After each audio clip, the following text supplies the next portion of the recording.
మిత్రులారా, ఈనాడు కేంద్రంలో జరుగుతున్న రాజకీయ పరిణామాలు మనం చూస్తున్నాం. నరేంద్ర మోడీ, అమిత్ షా గారు మమతా బెనర్జీ పార్టీని చీల్చడం, ఆ పార్టీని చీల్చడం, ఇతర పార్టీలను లొంగదీసుకోవడం, వాళ్ళు అనుకున్న సీట్లు పెంచాలన్న బిల్లును రాబోయే పార్లమెంటులో ఎట్లయినా సరే బెదిరించైనా అదిరించైనా లొంగ తీసుకొనైనా బిల్లు ఆమోదింపు చేసుకోవడానికి సర్వశక్తులు ఒడ్డుతున్నారు. ఈ పాపంలో వాళ్ళు విజయం సాధించడానికి అవకాశం ఉంది. అందుకే ఈనాడు తెలంగాణలో ఉన్న 119 అసెంబ్లీ నియోజకవర్గాలు రాబోయే 2029లో జరగబోయే ఎన్నికలు, ఆనాటి జోస్యం ఎన్నికల 6 నెలల ముందు చెప్పిన, ఈనాడు నేను చెబుతున్న ఎన్నికల జోస్యం 36 నెలల ముందు ఖమ్మం గడ్డ మీద నుంచి నేను చెప్తున్నా. రాబోయే ఎన్నికలు 2029 డిసెంబర్లో జరగవు, 2028 డిసెంబర్లో జరగవు, 2029 మే జూన్ మాసంలో మన శాసనసభ ఎన్నికలు జరుగుతాయి. తెలంగాణ రాష్ట్రంలో ఉన్న 17 పార్లమెంట్లు సీట్లు 26 పార్లమెంట్లుగా మారుతాయి. 119 ఉన్న శాసనసభ నియోజకవర్గాలు 182కు పెరుగుతాయి. ఈరోజు చెప్తున్నా, 182 శాసనసభ నియోజకవర్గాలలో 117 సీట్ల పైన గెలిచి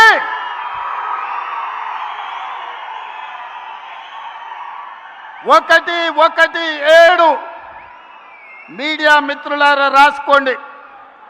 117 అంటే 117 శాసన సభ్యులను గెలిపించుకొని రెండవసారి తెలంగాణ రాష్ట్రంలో ప్రజాపాలనను కాంగ్రెస్ ప్రభుత్వాన్ని గెలిపిస్తాం.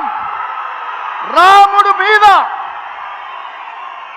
భద్రాచలం రాముడు మీద ఆనా. ఇది ఖమ్మం కాంగ్రెస్ కార్యకర్తల మాట.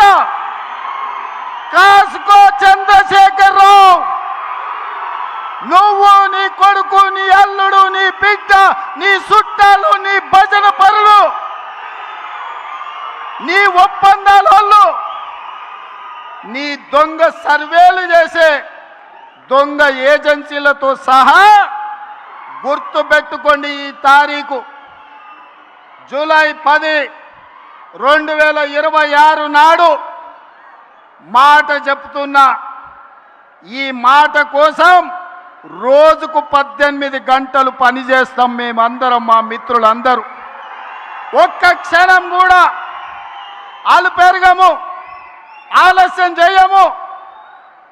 ఎవరిని కూడా అన్యాయం జరగనీయం. తెలంగాణ ప్రజలకు, దళితులు, గిరిజనులు, ఆదివాసీలు, బలైన వర్గాలు, మైనారిటీలు, మహిళలు, రైతులు, విద్యార్థులకు ఈ సంక్షేమ ప్రభుత్వం, ఈ ప్రజా పాలన ఒక సుభిక్షమైన పరిపాలన అందిస్తుంది, రామరాజ్యాన్ని తీసుకొస్తుంది.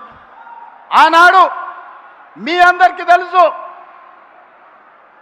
వరేసుకుంటే ఉరేసుకున్నట్టే అని చంద్రశేఖరరావు అన్నాడు. ఈనాడు ఉత్తమ్ కుమార్ రెడ్డి గారు, బట్టి విక్రమార్క గారు, తుమ్మల నాగేశ్వరరావు గారు వరేసుకుంటే 500 రూపాయల బోనస్ ఇచ్చి చివరి గింజ వరకు కొంటాం. దేశంలోనే తెలంగాణ రాష్ట్రాన్ని ఆదర్శంగా నిలబెడతామని చెప్పిండ్రు. ఇవాళ సన్న బియ్యమే కోట్లాది మంది ప్రజలకు బుక్కెడు బువ్వ పెట్టే కార్యక్రమం జరుగుతుంది. అందుకే మిత్రులారా, ఈనాడు రైతుల కోసం వ్యవసాయం దండుగ కాదు, వ్యవసాయం పండుగ చేయాలి, రైతును రాజును చెయ్యాలన్న ఆలోచనతోని మీ నాయకుడు తుమ్మల నాగేశ్వరరావు గారు ఏది ఏమైనా 600 అయినా అక్కడి సూర్యుడు ఇక్కడ మలిసినా రైతు భరోసా నిధులు ఇవ్వాలి, మీరు సహకరించాలని నన్ను బట్టి గారిని అడగడం జరిగింది. అందుకే పోయిన సంవత్సరం జూన్లో 9 రోజుల్లో 9,000 కోట్లు రైతు భరోసా మీ ఖాతాలో వేయడం జరిగింది. ఈ సంవత్సరం కూడా ఇదే ఖమ్మం మధుర నుంచి 30 తారీఖు నాడు జూను రైతు భరోసా ఖాతాలో నిధులు వెయ్యాలి అంటే ఆనాడు మీ అభిమానానికి వర్ణ దేవుడు కూడా ప్రసన్నమై మనకు వర్షం కురిపించడంతో ఇక్కడ ఈ ప్రాంగణంలో సభ పెట్టుకోలే. కానీ నిధుల బదిలీ వాయిదా వేయలే. శిల్పారామంలో అప్పటికప్పుడు మా యువ శాసనసభ్యులందరూ ఈర్లపల్లి శంకర్తో సహా చాలామంది వందలాది మంది రైతుల సమక్షంలో మొదటి విడత రైతు భరోసా నిధులు శిల్పారామంలో విడుదల చేసినాం. కుళ్ళు కుతంత్రాలు, కుట్రలు, తప్పుడు ప్రచారాలు, ఇంట్లోనే పోటాపోటీ, ఒకని మీద ఒకనికి నమ్మకం లేదు. వాడిని చూస్తే వీడు, వీడిని చూస్తే వాడిని నమ్మడు. వాడో గుంపు, వీడో గుంపు, ఈ గుంపులలో గిల్లి కజ్జాలు. మన కన్నెపల్లి కోయిండు, మేడిగడ్డల నీళ్లు నింపండి, కన్నెపల్లి ఎత్తండి అని. అరే బుర్రత కూడా, ఒకవేళ మేడిగడ్డల గేట్లు దించి నీళ్లు నిలబెడితే మేడిగడ్డ ఇప్పటికే కుంగిపోయింది. రేపు తెగిపోతే భద్రాచలం రాముడే ఉండర్రా, 44 ఊర్లు ఖమ్మం జిల్లాలో కొట్టుకోపోతే దుర్మార్గుడా. నీ లుచ్చ రాజకీయాల కోసం మేడిగడ్డ నింపాలి, భద్రాచలం కొట్టుకుపోయేటట్టు చెయ్యాలా అని అడిగితే నోట్లో మాట లేదు. తెల్లారే వాళ్ళ బావ వచ్చిండు. ఇక ఈ బామ్మార్దులు వెనుకడికి ఎవడో ఉన్నాడంట. బామ్మార్ది తపస్సు చేసిండు.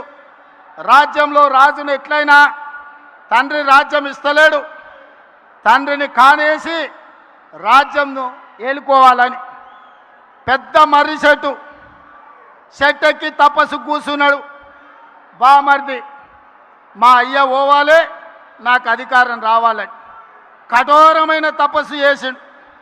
ఆ తపస్సుకు దేవుడు ప్రత్యక్షమయ్యే పరిస్థితి వచ్చింది.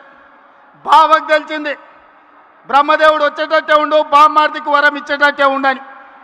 మళ్ళీ నేను బయట ఉంటే ఆగమైతాని వాడు వచ్చి చెట్టు కింద కూర్చున్నాడు, ఏర్ల కాడ ఊడల కాడ. దేవుడిగా బయలుదేరిండు. మొదట బామ్మార్ది దగ్గరకు వచ్చిండు. ఈ లోపల బామ్మార్దికి తెలిసింది కింద బావ కూడా కూర్చున్నాడు, తపస్సు చేస్తుంటే దేవుడు ఆడిపోతాడని. వీడికి అసలే మిడిమిడి జ్ఞానం, తెలివి తక్కువడు. కిందల పడేది తెలియదు, కీసల పడేది తెలియదు. అందుకే దేవుడు రాగానే ఆలోచన చేసిండు, ఏమడిగినా మా బావగాడు తెలివి కల్లోడు ఎక్కువ అడుగుతాడేమని. స్వామి వస్తే వచ్చినావు కానీ ఓ పని చేయి, నాకు వరం ఇవ్వాలంటే నాదో కన్ను ఓడు అని అన్నాడట. అదేంటంటే నేను మళ్ళీ చెప్తా కానీ స్వామి నువ్వు అయితే మొదలు కన్ను ఓడు అని. సరే వీడు ఇంత కఠోరమైన దీక్ష చేసిండు, కన్ను ఓడడం అంటే నాదేం పోయిందని వాని కంట్లో ఏలు పెట్టి పొడిచిండు, వాని కన్ను పోయింది. కిందికి బావ దగ్గరకు వచ్చిండు, మరి నీ సంగతి చెప్పని. వాడు అనుకున్నాడు మా బామ్మార్ది గాడు ఏమేమి అడిగిండో నాకు తెలియదు, ఓ పని చేయి స్వామి, మా బామ్మార్ది అడిగిన దానికి నాకు డబల్ అని అడిగిండంట. ఆలోచన చేసుకో అని చెప్పిండు. ఇక లేదు స్వామి ఆలోచన లేదు, గీలోచన లేదు, మా బామ్మార్దికి ఇచ్చిన వరానికి నాకు డబల్ వరం ఇవ్వమని. సరే మంచిదని వాడిని 2 కళ్ళల్లో ఒడిచిండు. బామ్మార్ది గానికి 1 కన్ను లేదు, బావకు 2 కన్ను లేవు. ఇక ఊరు మీద ఓట్లు అడుక్కోవాలంటే ఏం చేయాలి? ఈ బావని బామ్మార్ది భుజాల మీద ఎక్కించుకొని ఖమ్మం సితకాని మండలంలో మన సభ ముందు పల్లి బఠానీలు అమ్ముకోనికి వచ్చారు. ఇది బామ్మార్దుల స్టోరీ. బావెవడో మీకు తెలుసు కదా, తాటి చెత్త అంత పెరిగిండు కానీ తలకాయలో చింతకాయ అంత కూడా తెలియలేదు. బామ్మార్ది ఎవడో మీకు తెలుసు కదా, సోంబేరిగాడు. సాయంత్రం అయితే పప్పులు, పొద్దుటిపూట పోతే గప్పు పన్నులు. ఇంతకు మించి ఏమైనా చేసిండా? వీళ్ళు కాంగ్రెస్ను ఓడిస్తాం, కాంగ్రెసే రేవంత్ రెడ్డి సర్వే చేసుకుంటే మేం గెలుస్తున్నామని వచ్చిందని మాట్లాడుతున్నాం. అన్నం తినేటోడు ఎవడన్నా ఎన్నికలు ఎన్నడుంటాయో తెలియకుండా, ఎవడు పోటీ చేస్తాడో తెలియకుండా, ఏ రిజర్వేషన్ ఉంటుందో తెలియకుండా, ఎన్ని సీట్లు పెరుగుతాయో తెలియకుండా, ఎన్నికలలో ఏం చెప్తామో తెలియకుండా ఎన్నికల సర్వేలు చేసి ఎవడు గెలుస్తాడో నిర్ణయిస్తాడంట. జూబ్లీ హిల్స్లో గిట్లనే చెప్పిండు, సర్వే చేసినాం గెలుస్తున్నాం, ఇది రెఫరెండం అని. ఏమైంది? జూబ్లీ హిల్స్లో బండకేసి కొట్టిండ్రు. ఇగో గీనే నవీన్ యాదవ్ ఉన్నాడు 25,000 ఓట్లతో గెలిచి.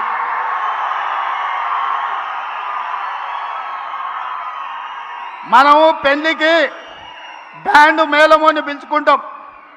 బ్యాండ్ మేళమోడు మనం ఏదో అడిగితే గదే దరువు వాయిస్తాడు. వీడు సర్వేలకు ఇచ్చేటోడు కూడా వాని సర్వేలు ఇచ్చి బ్యాండ్ మేళం వాయించమంటే వీనికి సంతోషం కలిగేది వాయిస్తాడు తప్ప నిజము చేదుగా ఉంటుందని వాడెందుకు చెప్తాడు? అసలు వాళ్ళయ్యా ఆయల్ల రెండోసారి ప్రభుత్వం వచ్చినప్పుడు హరీష్ రావును మంత్రిని చేయనికే ఏడాది పట్టింది. ఆయల్ల పార్టీలకు వెళ్ళే మెడల్ పట్టి దొబ్బాలని చూసిరు. ఇవాళ కన్నెపల్లి పోతుంటే కేటీఆర్ హరీష్ రావుని ఎంబడి తీసుకపోలే. ఆల్రెడీ హరీష్ రావు బీజేపీలతోని సందపుసుకేస్తూనే ఉన్నాడు, చీకట్ల మాట్లాడుతూనే ఉన్నాడు. కాదని భద్రాచలం రావుడి మీద ఒట్టేయమని హరీష్ రావును.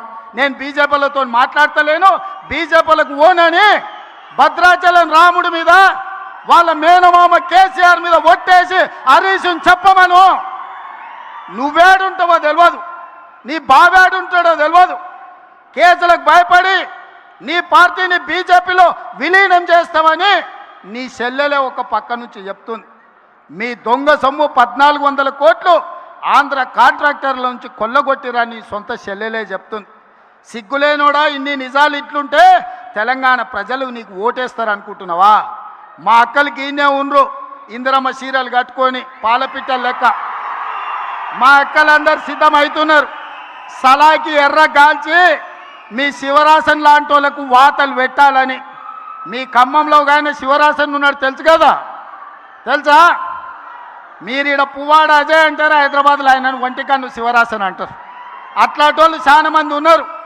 వాళ్ళందరినీ కర్రు కాల్చి సలాకి కాల్చి వాతలు పెట్టడానికే మా అక్కలు సిద్ధమవుతారు.